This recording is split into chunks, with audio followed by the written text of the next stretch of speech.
नमस्कार दोस्तों। आज हम लोग बात करेंगे भारत के विभाजन की। जितना महत्वपूर्ण ये जानना है हमारे लिए कि भारत को आजादी कैसे मिली थी, उतना ही महत्वपूर्ण ये जानना भी है कि भारत का विभाजन कैसे हुआ था। भारत के विभाजन का ये मुद्दा इतना जटिल और इतना पेचीदा है कि इस पर कोई एक सटीक निष्कर्ष निकालना टफ टास्क है फिलहाल, लेकिन हम पूरा प्रयास करेंगे कि आपको बात आसानी से समझ में आ सके। 15 अगस्त 1947 को भारत आजाद हो गया, लेकिन 14 अगस्त 1947 को भारत का दो भागों में विभाजन हो गया। यानी कि 14 अगस्त 1947 को भारत को विभाजन की त्रासदी को भी झेलना पड़ा, और विभाजन की इस त्रासदी में न केवल लाखों लोग मारे गए, बल्कि करोड़ों लोगों को विस्थापन की पीड़ा भी झेलनी पड़ी। तो इस विभाजन के लिए आखिरकार जिम्मेदार कौन था, कौन दोषी था जिसकी वजह से भारत का ये विभाजन हुआ। आज हम लोग यहां पर 3 एक्टर्स की बात करेंगे, जिसमें से लीड रोल में आपके ब्रिटिशर्स रहेंगे, साइड हीरो के रूप में एक तरफ कांग्रेस रहेगी और दूसरी तरफ मुस्लिम लीग रहेगी। तो आज के इस वीडियो में हम सबसे पहले ब्रिटिशर्स की बात करेंगे। हिंदुस्तान एक ऐसा मुल्क था जहां पर हिंदू और मुसलमान सदियों से एक साथ रहते चले आ रहे हैं, लेकिन अंग्रेजों ने भारत में आने के बाद शतरंज का एक ऐसा खेल खेला जिसकी वजह से भारत का दो भागों में विभाजन हुआ। दुनिया में साम्राज्यवादी शक्तियां जहां भी हावी रही, वहां उन्होंने एक पक्ष को अपने साथ मिलाया और दूसरे पक्ष का दमन किया। जब अंग्रेज भारत में आए तो उन्होंने सबसे पहले इस बात की खोज की कि देखो यहां पर ताकत किसके पास में है। अंग्रेजों ने भारत को ताकत के बल पर गुलाम नहीं बनाया था, बल्कि बुद्धि के बल पर गुलाम बनाया। ब्रिटेन एक छोटा सा देश, भला वो ताकत के बल पर कैसे गुलाम बना सकता है? उनके पास में तो विजडम थी। इस वजह से उन्होंने भारत को लगभग 200 साल तक गुलाम बनाए रखा। जब वो भारत में आए तो जैसा मैंने कहा कि उन्होंने सबसे पहले इस बात की खोज की कि देखो यहां पर ताकत किसके पास में। तो पाया कि जो राजे रजवाड़े सामंत और जमींदार हैं, इनके हाथ में न केवल ताकत है, बल्कि इनका समाज पर वर्चस्वशाली प्रभाव भी है। इसलिए इस पक्ष को उन्होंने अपने साथ मिलाया और दूसरे पक्ष का दमन किया। जिस जमींदारी प्रथा का अंग्रेज अपने देश में अंत करके आए थे, उस जमींदारी प्रथा को उन्होंने भारत में फिर से खड़ा किया, क्योंकि यही जमींदार राजे रजवाड़े थे जो उनका साथ दे सकते थे। और इस बात की भी उन्होंने खोज की कि देखो ये राजे रजवाड़े किस बात के शौकीन हैं। तो देखा कि भैया ये लड़ने मरने के शौकीन है, तो कहा इन्हें आपस में लड़ाओ। जैसे मैसूर में हैदर अली के खिलाफ में मराठों को खड़ा किया, टीपू के खिलाफ निजाम को खड़ा किया, बंगाल में नवाब सिराजुद्दौला के खिलाफ उसका सेनापति खड़ा कर दिया। तो इस प्रकार से अंग्रेजों ने जो नीतियां अपनाई और जिस तरीके से उन्होंने शतरंज का खेल खेला, उसकी वजह से 1857 तक पहुंचते पहुंचते उनका भारत पर एक छत्र तरीके से राज कायम हो गया। फिर वो दौर आया जब 1857 की भारत में क्रांति हुई और हिंदू तथा मुसलमान कंधे से कंधा मिला करके अंग्रेजों के खिलाफ लड़े। तो अंग्रेजों को ऐसा लगा कि यदि भारत में राष्ट्रीय एकता का विकास हो गया तो उन्हें तो कल ही देश छोड़ करके भागना पड़ेगा। तो इस राष्ट्रीय एकता को तोड़ने के लिए हिंदू तथा मुसलमानों के बीच में इस जो एकता की मिसाल खड़ी हो रही थी, उसको तोड़ने के लिए उन्होंने फिर से नई चालें चली। उन्होंने इतिहास का सांप्रदायिक आधार पर विभाजन किया। ब्रिटिश इतिहासकार जेम्स ने सांप्रदायिक आधार पर एक ऐसा इतिहास लिखा जिसकी वजह से हिंदू तथा मुसलमानों के बीच में बनने वाली राष्ट्रीय एकता का कहीं ना कहीं विनाश हो गया। ब्रिटिश इतिहासकार जेम्स ने जो इतिहास लिखा उसने इतिहास को 3 कालों में बांटा। एक प्राचीन काल, दूसरा मध्यकाल और तीसरा ब्रिटिश काल। जिसको उसने ब्रिटिश काल कहा उसको ईसाई काल कहना चाहिए था, लेकिन उसने उसको ईसाई काल ना कहकर के ब्रिटिश काल कहा। उसने बताया कि प्राचीन काल हिंदुओं के लिए स्वर्गकाल था। प्राचीन काल में हिंदुओं की धर्म और संस्कृति अपने चरमोत्कर्ष पर थी, लेकिन जब मध्यकाल में भारत में मुसलमानों के आक्रमण हुए और मुसलमानों की सत्ता स्थापित हो गई तो मुसलमानों ने न केवल हिंदू धर्म और संस्कृति को न केवल नष्ट किया बल्कि उनके मंदिरों को भी लूटा खसोटा और उनसे जबरदस्ती इस्लाम अपनाने को कहा। उनके सामने उन्होंने विकल्प रखा, एक इस्लाम या एक तलवार। तो कुल मिलाकर के अंग्रेजों ने सांप्रदायिक आधार पर जो इतिहास लिखा उस इतिहास ने हिंदू तथा मुसलमानों के बीच में एक लक्ष्मण रेखा खींची। और सबसे बड़ी विडंबना यह रही कि अंग्रेजों के इस सांप्रदायिक इतिहास को हमने भी कहीं ना कहीं एज ए स्वीकार कर लिया और अंग्रेज अपनी चाल में कामयाब रहे। 1885 में जब कांग्रेस की स्थापना हुई तो अंग्रेजों को ऐसा लगा कि यदि बहुसंख्यक हिंदुओं ने कांग्रेस के झंडे के नीचे एकत्रित होना शुरू कर दिया तो ये तो एक प्रकार से ब्रिटिश राजसत्ता के लिए चुनौती होगा और ब्रिटिश राजसत्ता को भारत में बनाए रखना मुश्किल पड़ जाएगा। इसलिए उन्होंने फिर से एक नई चाल चली। अब उन्होंने मुसलमानों के तुष्टीकरण की नीति अपनाई। जिन मुसलमानों को 1857 के विद्रोह में अंग्रेजों ने गद्दार कहा था, अब उन्हीं मुसलमानों का पक्ष लेना उन्होंने शुरू कर दिया। और जब 1906 में मुस्लिम लीग की स्थापना हुई तो मुस्लिम लीग ने जो भी अपनी मांगे अंग्रेजों के सामने रखी उन्हें अंग्रेजी सरकार ने एक ही झटके में स्वीकार कर लिया, जबकि वही कांग्रेस लंबे समय से अपनी मांगे मनवाने का प्रयास कर रही थी, उनको वो दरकिनार करते चले जा रहे थे।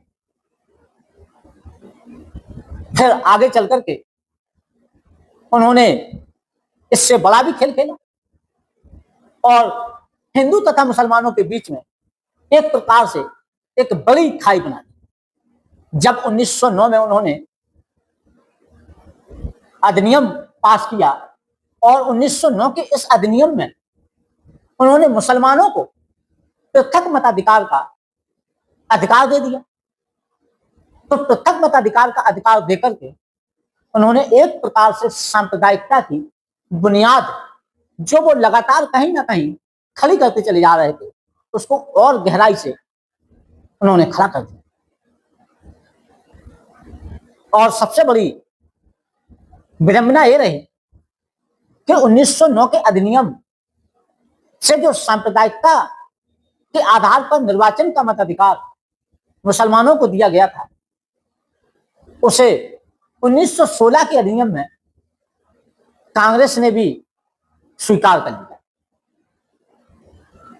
और एक प्रकार से कहीं ना कहीं मुसलमानों की जो प्रतिक्रियावादी मांगे थी उन मांगों को मान करके कांग्रेस ने भी एक बड़ी गलती कर दी। फिलहाल जब 1914 में प्रथम विश्व युद्ध की शुरुआत हुई तो एक बार फिर से हिंदू मुस्लिम एकता का दौर चला और 1914 के बाद से 1920 तक हिंदू मुस्लिम एकता की खूब बातें हुई।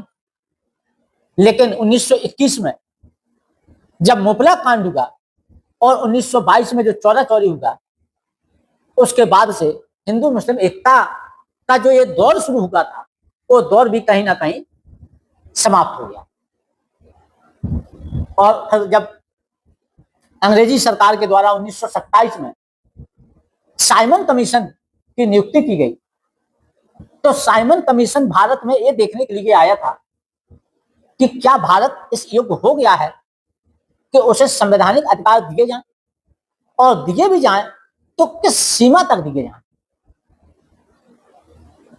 1900 इस साइमन कमीशन का पूरे भारत में विरोध हुआ, क्योंकि इस साइमन कमीशन में जो ये देखने के लिए आया था कि क्या भारत इस योग्य हो गया है कि उसे संवैधानिक अधिकार किस सीमा तक दिए जाएं, उसमें एक भी भारतीय सदस्य नहीं था। तो कांग्रेस ने इसका विरोध किया। पूरे देश में साइमन गो बैक के नारों से उसका स्वागत किया गया। तो फिर जो साइमन कमीशन के एक सदस्य थे लॉर्ड ब्रिकनहेड, उन्होंने ये चुनौती दे डाली कि अगर आप इतने ही योग्य हैं तो भारत का एक भावी संविधान बना करके दिखाइए। तो 1928 में जो नेहरू रिपोर्ट आई, उसमें भारत का पहला भावी संविधान तैयार करके अंग्रेजों के सामने रखा गया, लेकिन उसको उन्होंने अस्वीकार कर दिया और भारत को डोमिनियन स्टेटस देने की बात की।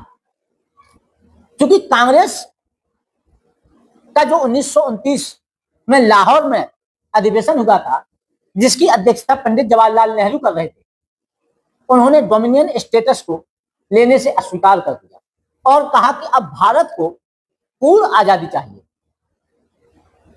तो कांग्रेस के द्वारा जब लगातार कहीं ना कहीं ब्रिटिश सरकार का विरोध किया जा रहा था, तो उन्होंने कांग्रेस को धीरे धीरे करके बरकरार करना शुरू कर दिया और मुसलमानों को अपने साथ मिलाना शुरू किया। 1939 में जब द्वितीय विश्व युद्ध की शुरुआत हुई, तो अंग्रेजों ने बगैर कांग्रेस की सहमति के भारत को द्वितीय विश्व युद्ध में शामिल होने की घोषणा कर दी, जिसका कांग्रेस ने पुरजोर तरीके से विरोध किया, लेकिन कहीं ना कहीं उसे मुस्लिम लीग की ओर से आश्वासन मिल गया। जब मुस्लिम लीग की ओर से उसे समर्थन मिल गया, तो मुस्लिम लीग को इसका गिफ्ट भी मिला।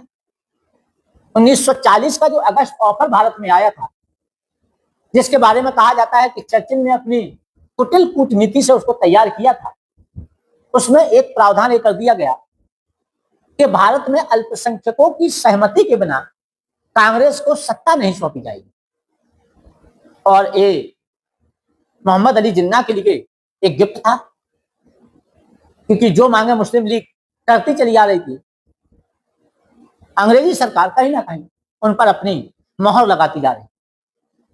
और अभी हाल ही में लिनलिथगो तथा जेटलैंड के दस्तावेजों से इस बात का खुलासा हुआ है कि मुस्लिम लीग का लाहौर में जो 1940 में अधिवेशन हुआ था, उस लाहौर अधिवेशन के 6 सप्ताह पूर्व लिनलिथगो, जो उस समय भारत के वायसराय थे, उन्होंने मोहम्मद अली जिन्ना से मुलाकात की और मोहम्मद अली जिन्ना से कहा कि देखो भाई, अगर आप चाहते हैं कि आपका कोई भी मामला ब्रिटेन में असफल ना हो, तो आप अपने भविष्य की रूपरेखा तैयार कर लें। और फिर जब 1940 में मुस्लिम लीग का लाहौर में अधिवेशन हुआ, तो मोहम्मद अली जिन्ना ने स्पष्ट रूप से वहां पर पृथक पाकिस्तान की मांग कर डाली। अंग्रेज लगातार अपनी चाल चल रहे थे और हम कहीं ना कहीं उसमें फंसते चले जा रहे थे। और फिर जब 1942 का क्रिप्स मिशन भारत आया, तो क्रिप्स मिशन में स्पष्ट रूप से ये कहा गया कि भारत की जो भी रियासत या प्रांत भारत में शामिल ना होना चाहे, वो ब्रिटेन से अलग से समझौता कर सकता है। तो इस प्रकार से हम देख रहे हैं कि किस तरीके से अंग्रेज भारत के विभाजन की भूमिका को लगातार तैयार करते चले जा रहे हैं और हम उसके जाल में फंसते चले जा रहे हैं। रही सही कसर कैबिनेट मिशन ने पूरी कर दी और फिर वो दिन आया 14 अगस्त 1947, जब भारत का 2 भागों में विभाजन हो गया। तो कुल मिलाकर के ऐसा कहा जा सकता है कि भारत विभाजन की पूरी स्क्रिप्ट कहीं ना कहीं अंग्रेजी सरकार तैयार कर रही है। और अगर हम उस समय की थोड़ी अंतर्राष्ट्रीय परिस्थितियों को भी समझें तो ये बात और ज्यादा स्पष्ट हो जाएगी। द्वितीय विश्व युद्ध के बाद दुनिया का दो भागों में विभाजन हो गया, एक साम्यवाद और दूसरा पूंजीवाद। साम्यवाद की अगुवाई जहां सोवियत संघ, जो आज का रूस है, वो कर रहा था, तो वहीं पूंजीवाद की अगुवाई अमेरिका तथा ब्रिटेन जैसे देश कर रहे। और साम्यवाद की ओर उस समय सिर्फ चीन का ही झुकाव नहीं था, बल्कि भारत का भी रूस की ओर झुकाव था, समाजवाद की ओर झुकाव था। और ब्रिटेन एक ऐसा मुल्क चाहते थे जहां ना साम्यवाद हो और ना समाजवाद। और पाकिस्तान, पृथक पाकिस्तान के रूप में उन्हें एक ऐसा मुल्क मिल सकता था जहां पर वो अपने अड्डे बना करके एशिया के देशों पर निगाह रख सके। तो आप देखेंगे कि किस तरीके से पूरी स्क्रिप्ट कहीं ना कहीं अंग्रेजी सरकार के द्वारा तैयार की गई और भारत का फिर दो भागों में विभाजन हो गया। तो इस पहले पार्ट में हम लोगों ने इस बात को समझने का प्रयास किया है कि अंग्रेज किस तरीके से भारत विभाजन की बुनियाद को रख रहे थे। लेकिन अभी आपके सामने दो पार्ट और आना बाकी है, एक कांग्रेस का और दूसरा मुस्लिम लीग का। जब हम इन तीनों पार्ट की चर्चा कर लेंगे उसके बाद में ही कोई सटीक निष्कर्ष निकालना हमारे लिए संभव हो पाएगा। फिलहाल आज के इस टॉपिक में हम लोगों ने सिर्फ अंग्रेजों की नीतियों को समझने का प्रयास किया है। नेक्स्ट टॉपिक में हम लोग कांग्रेस को लेंगे और फिर बाद में मुस्लिम लीग। तो आज के लिए बस इतना ही, धन्यवाद। आज हम लोग बात करेंगे कांग्रेस की उन नीतियों की जिनकी वजह से भारत विभाजन के लिए उसको भी कहीं ना कहीं दोषी ठहराया जा सकता है। दो पुस्तकों का सहारा लेंगे, एक डॉक्टर राम मनोहर लोहिया की पुस्तक the guilty man of India's partition, अर्थात भारत विभाजन के गुनहगार, और दूसरी डॉक्टर बी आर अम्बेडकर की पाकिस्तान अथवा भारत का विभाजन। इन दोनों पुस्तकों से तर्क जुटाएंगे और बात करेंगे कि कांग्रेस की किन नीतियों की वजह से भारत विभाजन के दो राह पर जाकर के खड़ा हो गया था। वर्ष 1885 में कांग्रेस की स्थापना हुई और कहा जाता है कि एक ऐसा मंच था जहां पर कांग्रेस के नेता आकर के भाषण देते थे और अधिकतर लोग तालियां बजाते थे। कांग्रेस के इस शुरुआती दौर में कांग्रेस के जो नेता थे वो उदारवादी चरौर से आते थे और ज्यादातर नेता कुलीन परिवारों के थे, जिनके भाषण भी अंग्रेजी में हुआ करते थे, जिनके भाषणों को सुनकर के ज्यादातर लोग तालियां बजाते थे और अपने कर्तव्य की इतिश्री कर लेते थे। डॉक्टर राम मनोहर लोहिया अपनी पुस्तक में तर्क देते हैं कि कांग्रेस के लोग सत्ता के भूखे थे और वो संघर्ष करते करते थक गए थे, इसलिए चाहते थे कि भारत को जल्द से जल्द आजादी मिले ताकि वो सत्ता का सुख भोग सके, उन्हें सत्ता का सुख भोगने का अवसर मिले। यद्यपि महात्मा गांधी अंतिम समय तक विरोध में खड़े रहे, लेकिन doctor B are Ambedkar Mahatma Gandhi की भी कुछ नीतियों की आलोचना करते। डॉक्टर बी आर अम्बेडकर अपनी पुस्तक पाकिस्तान अथवा भारत का विभाजन में तर्क देते हैं कि वह कांग्रेस ही थी जिसने मुसलमानों की मांगों के आगे न केवल सरेंडर कर दिया बल्कि उन्हें राजनीतिक पटल पर स्थापित करके उन्हें बागी बना दिया। जब 1909 में अंग्रेजी सरकार के द्वारा मुसलमानों को सांप्रदायिक आधार पर मताधिकार दिया तो इस मताधिकार का कांग्रेस ने विरोध तक नहीं किया, या उस तरीके से विरोध नहीं किया जिस तरीके से 1932 में जब दलितों को पृथक मताधिकार दिया जा रहा था, तो महात्मा गांधी यहां तक कि आमरण अनशन पर चले गए थे। लेकिन इस सांप्रदायिकता जिसकी नींव अंग्रेजों ने डाली थी भारत में, कांग्रेस ने उतना पुरजोर तरीके से इसका विरोध नहीं किया। देखिए 1910 में जब लॉर्ड हार्डिंग्स गवर्नर जनरल बनकर के भारत आया, जो राजनीति का एक मजा हुआ खिलाड़ी भी था, जैसे शीघ्र ही इस बात का अंदेशा हो गया था कि कुछ ही वर्षों में यूरोप में एक बड़ा युद्ध छिड़ने वाला है जो विश्व युद्ध का रूप ले सकता है। इसलिए उसके आकाओं की ओर से उसको निर्देश दिए गए कि भारत में जाकर के कांग्रेस की सहानुभूति हासिल करे और प्रयास करे कि बहुसंख्यक हिंदू उसके पक्ष में खड़े हो जाए। इसलिए आनंद फानंद में 1911 में बंगाल विभाजन को रद्द कर दिया गया और दिल्ली में शाही दरबार लगा करके कुछ प्रशासनिक फेरबदल किए गए। राजाओं और नवाबों को शाही उपाधियां रेवड़ियों की तरह बांट दी गई ताकि जो है बहुसंख्यक हिंदू और कांग्रेस को अपने पक्ष में किया जा सके। और जैसी की संभावना थी वैसा हुआ। 1914 में प्रथम विश्व युद्ध की शुरुआत हुई और चूंकि अंग्रेज तुर्की के खिलाफ में युद्ध कर रहे थे, इस वजह से भारत के मुसलमान भी अंग्रेजों के विरोध में चले गए, क्योंकि तुर्की के खलीफा को सिर्फ हिंदुस्तान के मुसलमान ही नहीं बल्कि दुनिया भर के मुसलमान अपना धार्मिक गुरु मानते थे। तो हिंदुस्तान के मुसलमान जब अंग्रेजों के विरोध में उतर आए तो अंग्रेजों ने मुसलमानों को यह आश्वासन दिया कि तुर्की के खलीफा की खिलाफत को सलामत रखा जाएगा, उस पर किसी प्रकार की आंच नहीं आने दी जाएगी। लेकिन 1915 तक पहुंचते पहुंचते जिस प्रकार से उन्होंने तुर्की के क्षेत्रों पर कब्जा करना शुरू कर दिया, उससे मुसलमान तिलमिला उठे और अब वो अंग्रेजों के विरोध में एक बड़ा आंदोलन खड़ा करना चाहते थे।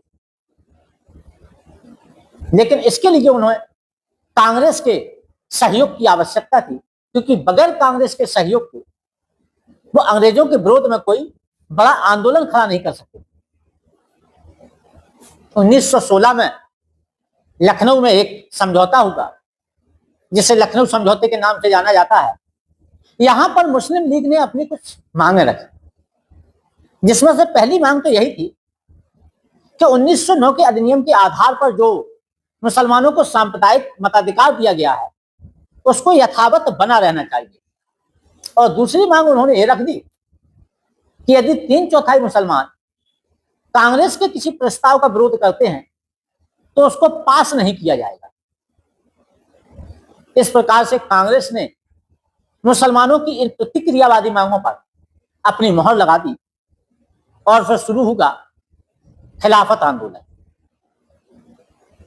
खिलाफत आंदोलन जो एक प्रकार से शुद्ध अखिल इस्लामी धार्मिक आंदोलन था, जो दुनिया भर में कहीं पर भी तुर्की के खलीफा के समर्थन में नहीं चलाया जा रहा था, लेकिन हिंदुस्तान के मुसलमान उसे चलाना चाहते, जबकि वहीं तुर्की के लोग वहां के सुल्तान को हटा करके तुर्की में लोकतांत्रिक गणराज्य स्थापित करना चाहते थे। लेकिन महात्मा गांधी ने इस खिलाफत आंदोलन को अपना समर्थन देना शुरू कर दिया और महात्मा गांधी इस हिंदू मुस्लिम एकता की शर्त पर इतने आगे बढ़ गए कि न केवल इसको समर्थन दिया बल्कि मुसलमानों की जो प्रतिक्रियावादी मांगे थी उनके आगे भी सरेंडर करते चले गए। जबकि अन्य जो हिंदू नेता थे वो इस खिलाफत आंदोलन से कटने लगे थे, क्योंकि वो उन्हें समझ में इस बात को आ गया था कि जो तुर्की के खलीफा के समर्थन में हिंदुस्तान के मुसलमान खिलाफत चला रहे हैं वो एक प्रकार से शुद्ध अखिल भारतीय अखिल इस्लामी आंदोलन था, इसका अंग्रेजों के विरोध से कोई लेना देना नहीं।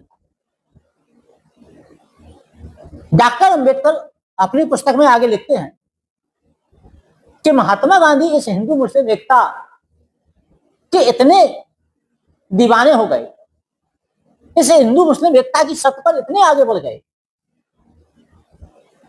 कि जो तुर्क लोग वहां के सुल्तान को हटा करके वहां लोकतांत्रिक गणराज्य स्थापित करना चाहते थे, तो महात्मा गांधी वहां के तुर्क लोगों को क्यों जबरदस्ती राजतंत्र में धकेलना चाहते थे। और फिर इस हिंदू मुस्लिम एकता की हिंदुओं ने क्या कीमत चुकाई, इसकी एक झलक आप मोपला में देख सकते हैं। जहां मालाबार में 1921 में मोपला विद्रोह हुआ था, वहां पर मुस्लिम मोपलाओं ने न केवल हिंदुओं का नरसंहार किया, बल्कि उनकी महिलाओं के साथ बलात्कार हुआ, गर्भवती महिलाओं के पेट तक तीर डाले गए। तो इस हिंदू मुस्लिम एकता की इतनी भयानक कीमत हिंदुओं को चुकानी पड़ रही। डॉक्टर अंबेडकर कहते हैं कि ये कोई हिंदू मुस्लिम दंगा नहीं था, बल्कि ये सुनियोजित नरसंहार था। और जिस हिंदू मुस्लिम एकता की कीमत मालाबार में हिंदू चुका रहे, और महात्मा गांधी ने इस जो मोपला में एक कांड हो गया इतना बड़ा, इसकी आलोचना तक नहीं, अपने अहिंसा के किसी अस्त्र का प्रयोग तक नहीं किया। वहीं चौरा चौरी में एक छोटी सी घटना, एक छोटी सी हिंसक झड़प हो गई, तो महात्मा गांधी ने असहयोग आंदोलन को वापस ले लिया। जबकि वहीं इतना बड़ा कांड हो गया है, महात्मा गांधी साइलेंट मूड में चले गए। जबकि वहीं मुसलमानों के अधिकतर बड़े नेता वहां के मोपलाओं को गाजी की उपाधि दे रहे थे और कह रहे थे कि बहादुर मोपला अपने धर्म की रक्षा के लिए लड़े। वो वहां पर एक शुद्ध इस्लामिक स्टेट खड़ा करना चाहते थे, लेकिन कांग्रेस के नेता चुप्पी साधे हुए बैठे रहे। इसीलिए डॉक्टर अंबेडकर अपनी पुस्तक में तर्क देते हैं कि मुसलमानों की प्रतिक्रियावादी मांगों के आगे कांग्रेस ने सरेंडर कर दिया और इस भारत के विभाजन को दोराहे पर पहुंचा। एक और तर्क देखिए आगे। 1935 में जब 1935 का अधिनियम भारत में आया और उस अधिनियम के आधार पर 1937 में भारत में चुनाव हुए, प्रांतों में यहां पर चुनाव हुए, तो कांग्रेस और मुस्लिम लीग ने इस शर्त पर चुनाव लड़ा कि दोनों ही कुछ राज्यों में मिलकर के गठबंधन की सरकार बनाए। जैसे संयुक्त प्रांत का मैं उदाहरण देता हूं। संयुक्त प्रांत में कांग्रेस और मुस्लिम लीग वहां की नेशनलिस्ट एग्रीकल्चरल पार्टी के विरोध में चुनाव लड़ रहे थे। लेकिन जब संयुक्त प्रांत में कांग्रेस को बहुमत प्राप्त हो गया, तो उसने मुस्लिम लीग के साथ गठबंधन करने से इनकार कर दिया। 1937 के इस चुनाव में कांग्रेस को कुछ एक राज्यों में, प्रांतों में बहुमत प्राप्त हो गया था। जब कांग्रेस को कुछ एक प्रांतों में बहुमत प्राप्त हो गया, तो उसने मुस्लिम लीग के साथ गठबंधन करने से इनकार कर दिया। और ऐसा माना जाता है कि अगर कांग्रेस मुस्लिम लीग के कुछ नेताओं को अपने मंत्रिमंडल में शामिल कर लेती, तो मोहम्मद अली जिन्ना को संतुष्ट किया जा सकता था। लेकिन कांग्रेस ने ऐसा नहीं किया, तो मोहम्मद अली जिन्ना तिलमिला उठे और उन्होंने प्रचार करना शुरू कर दिया कि बहुसंख्यक हिंदुओं को थोड़ी सी सत्ता मिलने पर किस तरीके से वो मुसलमानों के ऊपर अन्याय और अत्याचार करने लगे। और फिर जब 1939 में द्वितीय विश्व युद्ध शुरू हुआ, जिसे अंग्रेजों ने बगैर कांग्रेस की सहमति के भारत को युद्ध में शामिल होने की घोषणा कर दी, तो इसके विरोध में कांग्रेस मंत्रिमंडलों ने त्यागपत्र दिया। और जब कांग्रेस मंत्रिमंडलों ने त्यागपत्र दे दिया, तो मुस्लिम लीग ने मुक्ति दिवस मनाया और नारा दिया कि उसे हिंदुओं के अन्याय और अत्याचार से मुक्ति मिली।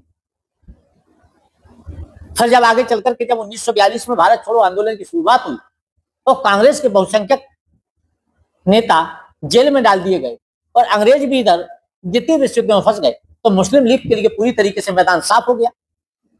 और फिर जिन्ना अपने उसी फांसीवादी रवैये पर उतर आए, जिसकी कल्पना तक नहीं की जा सकती है। इसकी चर्चा हम लोग आगे के पार्ट में करेंगे। अभी मुस्लिम लीग के उस फांसीवादी तरीके की तो डॉक्टर अंबेडकर का कहना यह है कि वह कांग्रेस ही थी जिसने मुसलमानों की प्रतिक्रियावादी मांगों के आगे सरेंडर कर दिया और इस भारत विभाजन को दो राहे पर पहुंचा दिया। फिलहाल हम लोग अभी नेक्स्ट में एक पार्ट जो हमारा और आना शेष है मुस्लिम लीग वाला, तो उसकी भी चर्चा करेंगे कि मुस्लिम लीग की किन नीतियों की वजह से भारत को विभाजन की त्रासदी को झेलना पड़ा। फिलहाल आज के लिए इतना ही। नेक्स्ट पार्ट में हम लोग मुस्लिम लीग की भी चर्चा करेंगे। अब बात मुस्लिम लीग की उन नीतियों की जिनकी वजह से भारत के विभाजन को रोकना असंभव था,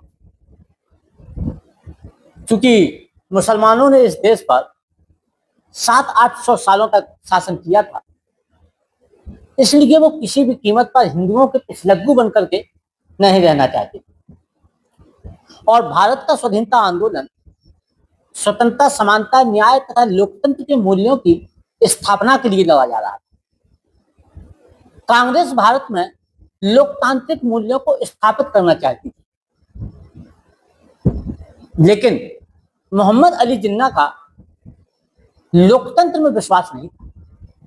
उनका राजतंत्र में तो भरोसा था, क्योंकि उनको ऐसा लगता था कि मुसलमानों की धर्म संस्कृति, शरीयत और इस्लाम ये राजतंत्र में तो सुरक्षित रह सकते हैं, लेकिन लोकतंत्र में नहीं, क्योंकि लोकतंत्र को संवैधानिक नियमों और लोकतांत्रिक कानूनों से चलना था, जबकि वहीं राजतंत्र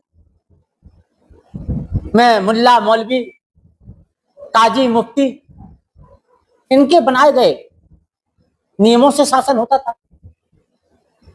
इस वजह से मोहम्मद अली जिन्ना ने ये प्रचार करना शुरू कर दिया कि कांग्रेस भारत में हिंदू राज स्थापित करना चाहती है, और यदि भारत में हिंदू राज स्थापित हो गया तो मुसलमानों की न केवल धर्म संस्कृति, न केवल उनके शरीयत के कानून, बल्कि इस्लाम की भी इस देश से विदाई हो जाएगी। Doctor B R. अम्बेडकर आगे अपनी पुस्तक पाकिस्तान अथवा भारत का विभाजन में लिखते हैं कि 1928 में जब नेहरू रिपोर्ट सामने आई और नेहरू रिपोर्ट ने मुसलमानों की उस सांप्रदायिक निर्वाचन की मांग को मानने से इनकार कर दिया, जिसकी नींव 1909 के अधिनियम में अंग्रेजों ने रखी थी और जिस पर खुद कांग्रेस ने 1916 के लखनऊ अधिवेशन में अपनी मोहर लगाई थी। तो जब इस सांप्रदायिक निर्वाचन की मांग को नेहरू रिपोर्ट ने अस्वीकार कर दिया, तो मोहम्मद अली जिन्ना ने अपनी 14 अतिरिक्त मांगे पेश कर दी, जिनको 14 सूत्री मांगे भी कहा जाता है। लेकिन डॉक्टर बी.आर. अम्बेडकर बताते हैं कि मोहम्मद अली जिन्ना की कुछ अतिरिक्त मांगे ऐसी थी जिनकी वजह से भारत के विभाजन को रोकना असंभव था। इन मांगों का खुलासा वर्ष 1938 में होगा और डॉक्टर बी.आर. अम्बेडकर ने इन मांगों की एक लंबी सूची दी है, जिसमें से मैं कुछ एक मांगे आपको बता देता हूं कि वो कौन सी मांगे थी। इसमें पहली जो मांग थी, पहली मांग ये थी कि भारत का जो भावी संविधान बनेगा उसमें मुसलमानों की धर्म संस्कृति के साथ शरीयत के कानून, व्यक्तिगत कानून को भी संरक्षित करके रखा जाए। दूसरी जो मांग थी वो मांग थी कि मुसलमानों को पूरे देश में गौवध करने की आजादी मिलनी चाहिए।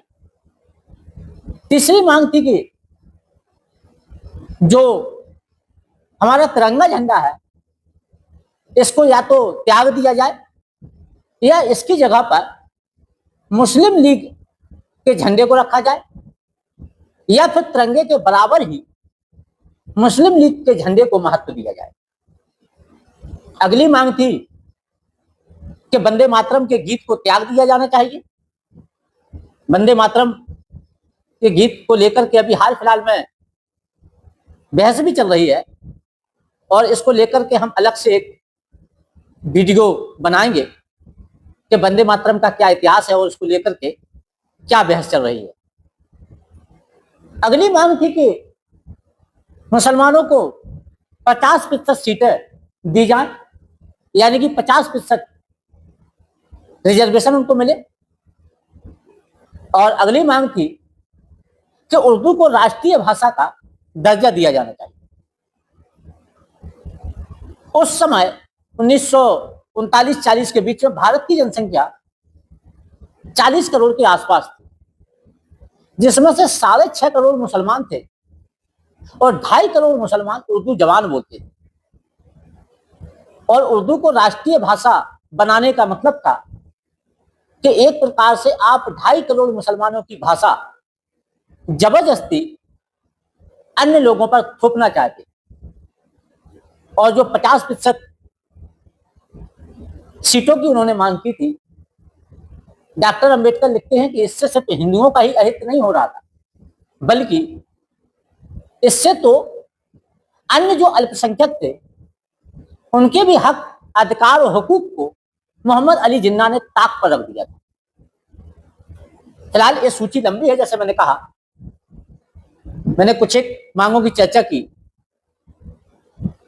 तो डॉक्टर अंबेडकर लिखते हैं कि मोहम्मद अली जिन्ना जिस तरीके से फांसीवादी और हिटलरी रास्ते पर चलने लगे थे, उससे भारत के विभाजन को रोकना असंभव था। और फिर आगे चलकर के जब 1937 के चुनाव के बाद हम देखते हैं कि किस तरीके से मोहम्मद अली जिन्ना पूरी तरीके से हिटलरी और फांसीवादी रास्ते को उन्होंने अख्तियार कर लिया। 1937 के चुनाव के बाद मोहम्मद अली जिन्ना जिस तरीके से फांसीवादी रास्ते पर उतर आए और उन्होंने इस तरीके का प्रचार करना शुरू कर दिया कि कांग्रेस अंग्रेजों के साथ मिलकर के इस देश में हिंदू राज स्थापित करना चाहती है, और यदि भारत में हिंदू राज स्थापित हो गया तो मुसलमानों को दोयम दर्जे का जीवन जीना पड़ेगा और हिंदुओं का पिछलग्गू बनकर के रहना पड़ेगा। उन्होंने ये अपील की कि अगर आप शरीयत, इस्लामिक कानूनों, मुसलमानों की धर्म संस्कृति को बचाना चाहते हैं तो हमें एक पृथक पाकिस्तान के रूप में अलग मुल्क होना चाहिए। हमारे लिए एक पृथक पाकिस्तान के रूप में अलग मुल्क होना चाहिए। सिर्फ मोहम्मद अली जिन्ना ही नहीं, बल्कि कुछ और मुस्लिम नेता भी इस तरीके के फांसीवादी बयान दे रहे थे कि हमें इस देश में अगर रहना है तो हिंदुओं का सफाया उसी तरीके से करना पड़ेगा जिस तरीके से हिटलर ने जर्मनी में यहूदियों का सफाया किया था। और फिर आगे चलकर के जब 1946 के चुनाव आए तो आप देखेंगे कि मोहम्मद अली जिन्ना ने किस तरीके से धर्म को एक राजनीतिक हथियार के तौर पर यूज करना शुरू कर दिया। उन्होंने मुसलमानों से अपील की कि पृथक पाकिस्तान को वोट देने का मतलब होगा इस्लाम को और शरीयत के कानूनों को वोट देना। और मोहम्मद अली जिन्ना की ये अपील काम कर गई। और फिर हम देखते हैं कि किस तरीके से जो फांसीवादी तरीका मोहम्मद अली जिन्ना और मुस्लिम लीग ने अख्तियार किया, उसकी वजह से भारत का दो भागों में 14 अगस्त 1947 को विभाजन हो गया। इसलिए कि डॉक्टर अंबेडकर लिखते हैं अपनी पुस्तक में कि कांग्रेस की कुछ नीतियां और मुस्लिम लीग की कुछ नीतियां ऐसी थी जिनकी वजह से भारत के विभाजन को रोकना असंभव था। डॉक्टर अंबेडकर एक ऐसे व्यक्ति जो एक तरफ हिंदुओं की भी गलतियां बता रहे हैं, कांग्रेस की भी गलतियां बता रहे हैं और मुस्लिम लीग तथा मुसलमानों की भी गलतियां बता रहे हैं, और चाह रहे हैं कि समय रहते अगर इनमें सुधार हो जाए तो भारत के विभाजन को रोका जा सकता है। लेकिन समय रहते इनमें सुधार ना होने की वजह से भारत 14 अगस्त 1947 को उस दोराहे पर पहुंच गया जिसकी वजह से इस देश के दो टुकड़े हो गए। और इस विभाजन की त्रासदी में न केवल लाखों लोग मारे गए बल्कि करोड़ों लोगों को विस्थापन की पीड़ा भी झेलनी पड़ी।